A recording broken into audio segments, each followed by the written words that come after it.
Hola chicas, chicos, chiques.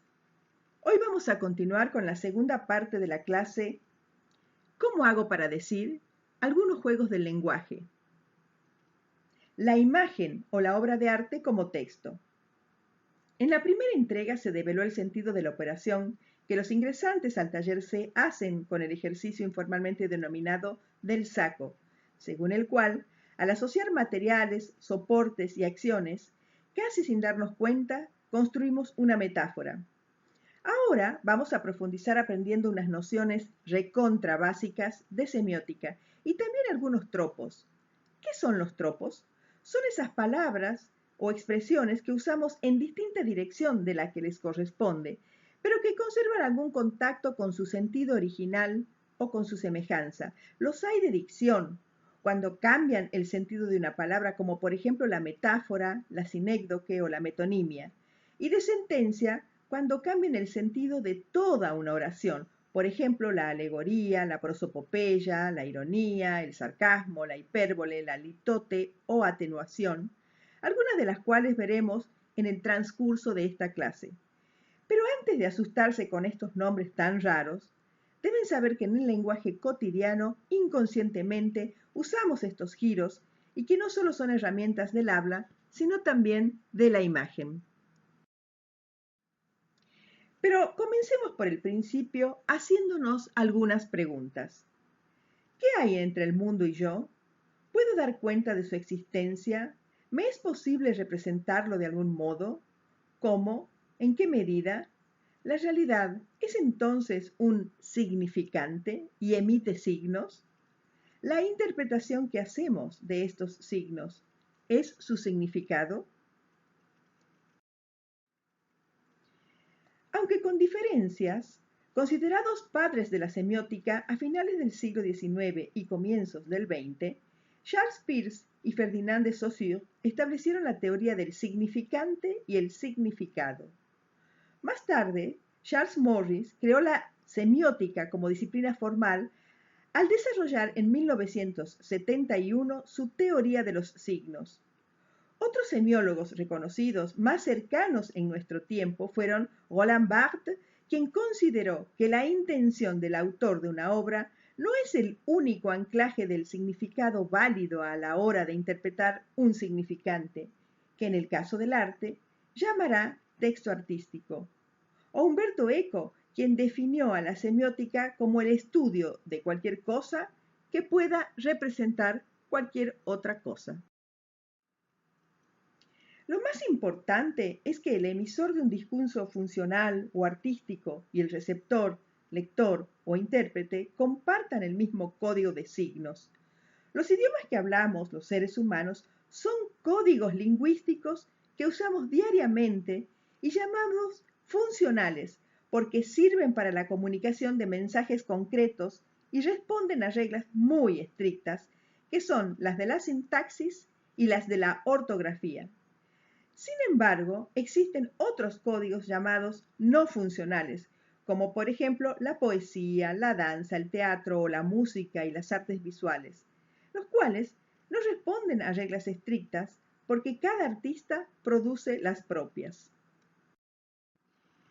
Una imagen sustituye la realidad a través de un lenguaje, como por ejemplo el visual, pero a veces no se limita a sustituir la realidad, sino que en muchas ocasiones la crea. En la diapositiva vemos una célebre obra del surrealista René Magritte en la que, echando mano del lenguaje visual, nos muestra la representación pictórica de una pipa que no es una pipa real en sí misma, y por eso lo aclara como diciéndonos la representación de la realidad no es la realidad. Por otra parte, una imagen es siempre una representación de una realidad dada porque, es necesario decirlo, no podemos nunca acceder a la realidad tal como es, sino más bien acercarnos a ella como creemos que es, usando distintos tipos de lenguaje. Pero volvamos a la palabra imagen, que puede ser sonora, gustativa, táctil o olfativa, aunque, como dijimos frecuentemente y ante todo, también alude a lo visual. Así, llamamos lenguaje visual a un código específico de la comunicación, A diferencia del lenguaje funcional que puede ser escrito o hablado, cuanto más poético, sus normas específicas son cada vez menos estructuradas, llegando a pertenecer enteramente a los artistas, tal como podemos ver en estos dos retratos femeninos, cuyos autores, para realizarlos, han seguido reglas completamente distintas que ellos mismos han inventado. Siguiendo esta línea, agregamos que una imagen no es la realidad del cotidiano, sino una muestra de las diferentes maneras, intereses y subjetividades que tienen los emisores, tal como podemos observar en las variaciones de representación que, sobre un mismo tema, vemos en la diapositiva. La segunda fase es la de la interpretación a cargo del receptor y que implica otorgar un significado a las sustituciones lingüísticas del emisor, que, como ya dije, puede ser una persona que dice cosas concretas de la vida cotidiana o un artista que elabora abstracciones discursivas a través de su obra. En efecto, en todo reemplazo de una realidad por algo que la aluda, hay una primera fase de construcción en la que el emisor la representa. Veamos el caso del tema de la crucifixión, que es aludido a través de diferentes lenguajes que pueden pertenecer a un idioma funcional o a uno ambiguo propio del mundo de las artes, como es lo que estamos viendo ahora. Así, toda representación implica una transformación de lo real. Decíamos que una imagen sustituye la realidad a través de un lenguaje como el visual, pero a veces no se limita a hacerlo, sino que en muchas ocasiones llega a crear una realidad o a darnos la sensación de que ha creado la verdadera experiencia de un hecho real. En la diapositiva vemos un diseño perteneciente a Leonardo de algo que muchos siglos después se llamaría bicicleta. El genio se adelantó demasiado para su representación gráfica, pero terminó por crear una realidad.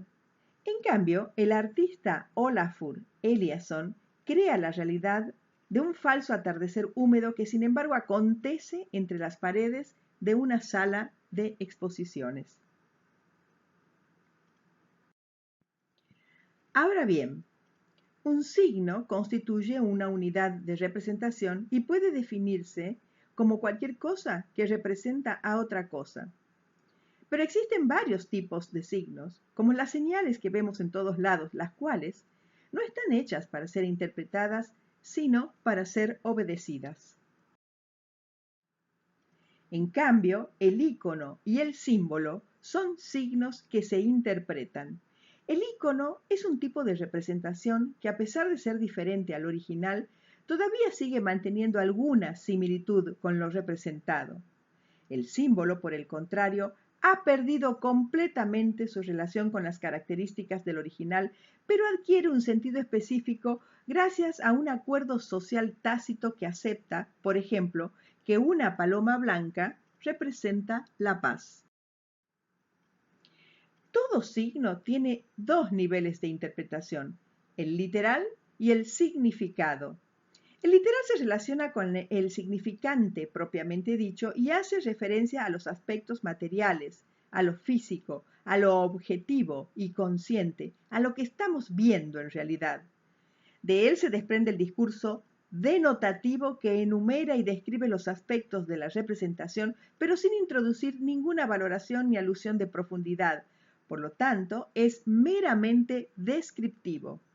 El significado, en cambio, es una instancia más compleja que, como expliqué anteriormente, se interpreta porque implica un concepto más allá de la mera imagen y que se otorga al signo por medio de un acuerdo social establecido.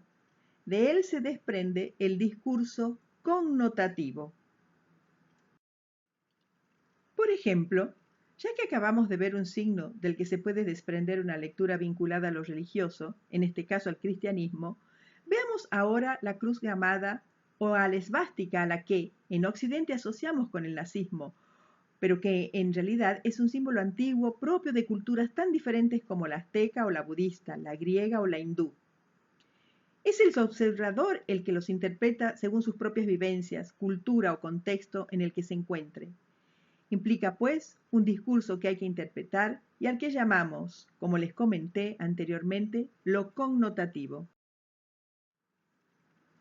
Para hablar de la imagen fotográfica, Roland Barthes señala dos elementos, el studium y el punctum. El primero está condicionado por el significado universal, emparentado a lo denotativo, ya que todos sus receptores pueden hablar del tema, pues trata de valores conocidos y compartidos. En el caso que estamos viendo, un Cristo crucificado, reconocible incluso entre pueblos de Oriente. En cambio, el punctum de una fotografía, y aquí me atrevo a expandir estos conceptos hacia todo tipo de imagen signo, como los detalles de la pintura que estamos viendo, el punctum, decía, puede llenar toda la imagen aunque se trate de un detalle íntimo, pues funciona como detonante, haciendo que ésta trascienda y conecte al receptor con su propia subjetividad. El punctum, en suma, permite pasar del significante al significado, del discurso denotativo al connotativo, porque él o los detalles que lo constituyen adjetivan la imagen, haciéndonos verla como un texto artístico en particular. En este caso, no cualquier crucifixión, no cualquier Cristo crucificado, sino específicamente este, con rasgos semitas, con un cuerpo prematuramente envejecido, particularmente torturado, etc.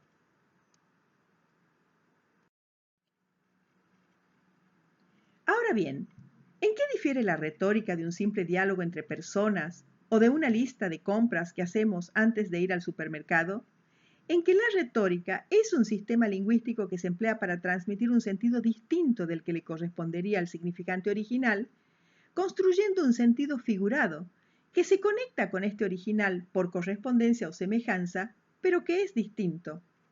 La retórica es un sistema de orden sintáctico que organiza el discurso y sus reglas también pueden aplicarse a la imagen.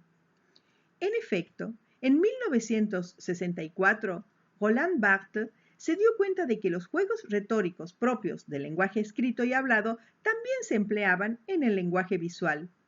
Así acuñó el concepto retórica visual, según el cual se organiza el sentido figurado de los elementos representados en una imagen visual.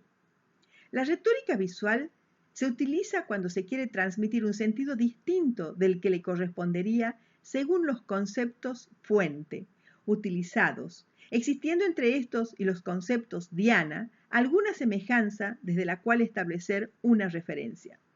Para entender esto, veamos esta imagen que ya hemos analizado en la primera parte de esta clase. El pelo rubio del principito es el concepto fuente, el concepto a sustituir o reemplazar, es decir, lo denotativo.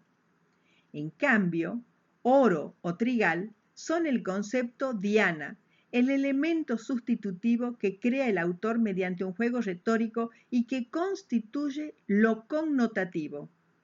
Por último, entre rubio, concepto fuente, y oro y trigal, conceptos diana, existe un común denominador, el color amarillo. La palabra tropos viene del griego y significa dirección. Los tropos de dicción, es decir, las direcciones de sentido que adopta el habla, son figuras que utilizan las palabras o frases con un sentido distinto al que les corresponde. Se trata de un procedimiento de sustitución de un término por otro, no entre sinónimos, es decir, palabras distintas pero iguales en significado, sino entre vocablos de contenido semántico diferente.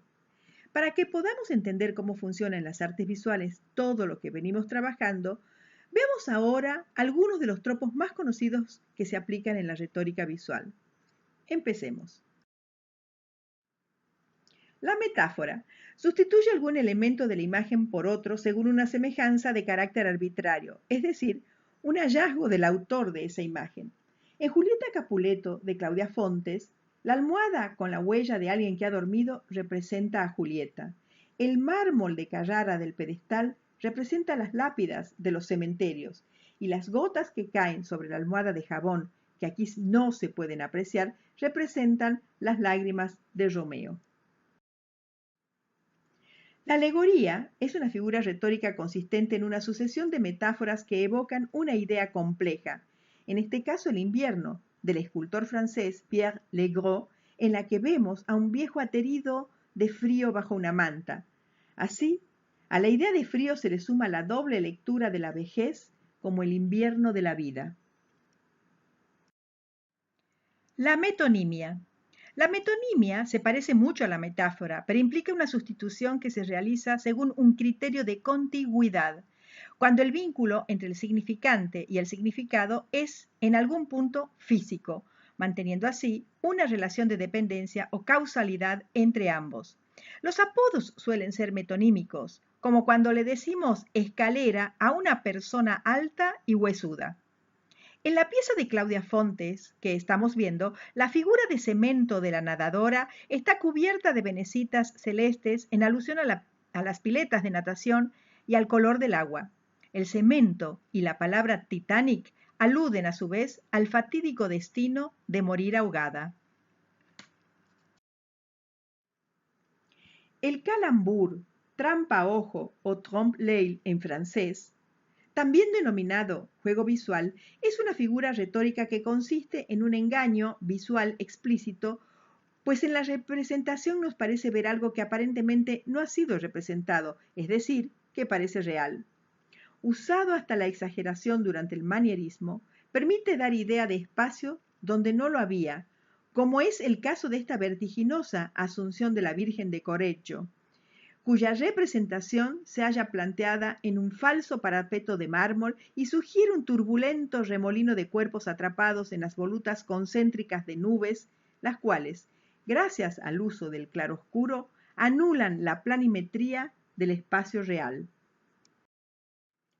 La prosopopeya o personificación es una de las figuras retóricas más utilizadas en las representaciones visuales comerciales o en los relatos infantiles, y consiste en otorgar valores humanos a objetos inanimados o animales. Cuando los envases tienen rostro y cantan, estamos frente a ese tipo de figuras. Pero en el arte también es frecuente y lo vemos en el zorro y la rosa del Principito, por ejemplo, y también en Los músicos de Bremen de Maurizio Cattelan, con su obra homónima de aquel cuento famoso alemán, en donde un burro, un perro, un gato y una gallinita huyen de la granja en la que están por ser sacrificados por ser viejos y se unen para ayudarse mutuamente ante las adversidades, rebuznando, ladrando, maullando y cacareando todos juntos uno sobre otro para simular un monstruo invencible. Nadie se salva solo, es claramente el discurso connotativo. La ironía, por su parte, sustituye una afirmación o palabra por otra que quiere dar a entender exactamente lo contrario, tal como vemos en esta obra, otra vez del italiano Maurizio Cattelan, un niño en actitud de oración, que en realidad es el genocida Adolf Hitler.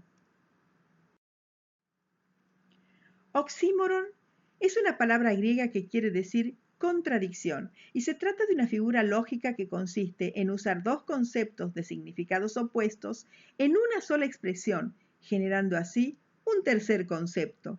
Vemos acá dos ejemplos. La obra Libertad de Marcos Figueroa, realizada con alambres de púas, el cual sirve tanto para cercar como para herir a cualquiera que deseara atravesar un cerco realizado con este tipo de material. El mejor retrato de Gaby Chaile, por su parte, plantea un juego de opuestos que a estas alturas, después de haber visto tantas imágenes de El Principito, creo que no necesita explicación alguna. La sinécdoque es un tropo que toma la parte por el todo o viceversa, es decir, el todo por la parte. Se usa mucho en el discurso político que generaliza como cuando decimos la gente para referirnos a toda una comunidad. En el cartel de la izquierda leemos Gloria a la mujer soviética y se refiere a todas las mujeres de la Unión de Repúblicas Socialistas Soviéticas, como si no existiese diferencias entre ellas, como si no existiesen matices. El de la derecha, por el contrario, presupone que todas las mujeres tienen familia y que todas sus familias están integradas por luchadores de la libertad.